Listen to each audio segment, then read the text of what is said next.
Ah, sa papaya, pagpupunla, maglalagay sa plastic ng lupa, tapos lalaho ko ng organic na abono.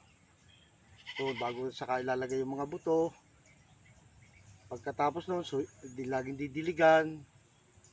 At pagkalipas na sumibol na, pag siya isang buwan na, itatanim na sa lupa.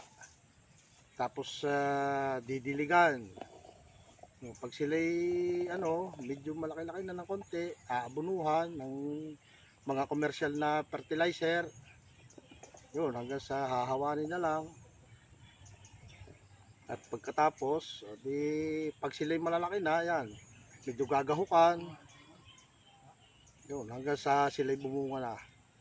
Buwan-buwan, mag-aabono ng commercial na fertilizer. Nahinog na, Hmm.